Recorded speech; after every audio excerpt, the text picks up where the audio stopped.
So I've had this car for a while now, and I want to do a little update on the gas mileage it's getting. A lot of people have been asking me, compared to the 1.5, what's the big difference?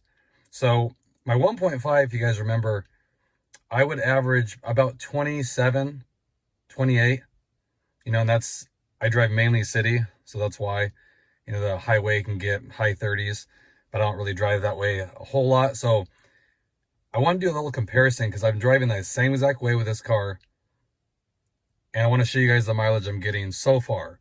I haven't reset the lifetime gas mileage on this car. But my first impression was it's a 4-cylinder. They're all really similar, but this is substantially different. The other car, like I said, it was I would say high 20s. But let's see what this is. Okay. So guys, now this 18.2 is, as you know, this changes all the time from the last time you turn the car off.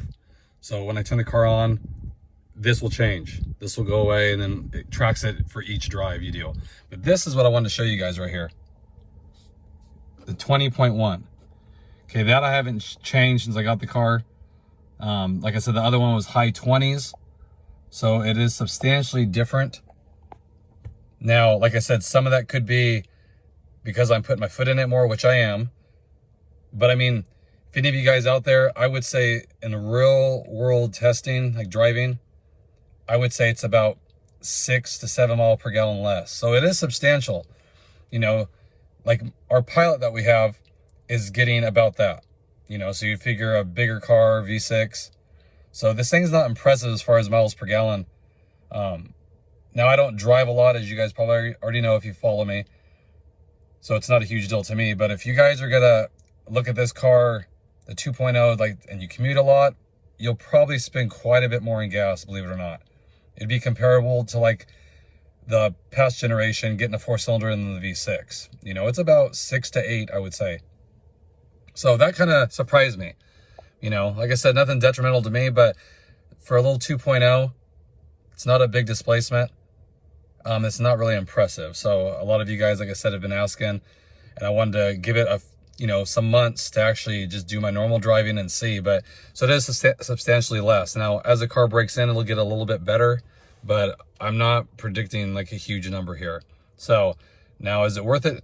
Yeah, for me it is, because the pickup on this car, just the from 0 to 60, it's quick. It's really quick for what it is. I've had fast cars, and this car, for a little 2.0 Accord, it gets on it a lot more than the 1.5 did for stock versus stock. So, but the gas mileage does suffer. So I just wanted to share that with you guys. Like I said, nothing great. Like the 18.2 from our previous, my other car, that might have been like 25.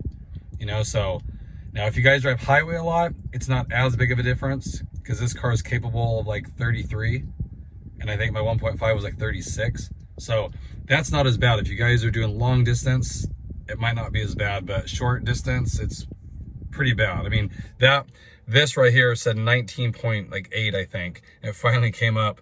So again, if you're thinking this thing gets like high 20s just city, it does not.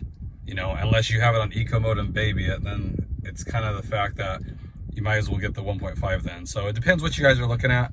If you guys want, a little bit faster vehicle, a little more spirited driving that you do, this is why I got this one. I enjoy it. I love it so much. But for as far as gas mileage goes, I would probably look at the 1.5. Okay. And that's just my honest review of it. So I just wanted to share that with you guys, give you guys the real feedback here, not some numbers that you see online, because I got trapped. Some people saying in city they get a high number. It all depends how you drive it, where you drive, all that kind of stuff. But in my situation, it dropped about 7 miles per gallon. So it is substantial. So I just wanted to share that with you guys. Okay. Hope everyone's doing good out there. I'll have another mod video coming up. I have some nice mods coming. Hope you guys will be looking forward to those. I've been kind of waiting to see what comes out, what kind of direction I want to go with this car, but I have a lot of ideas. So definitely stay tuned. If you haven't yet, please hit that subscribe button so you don't miss out. I appreciate it. And I will catch you guys on the next one. Thanks, everybody.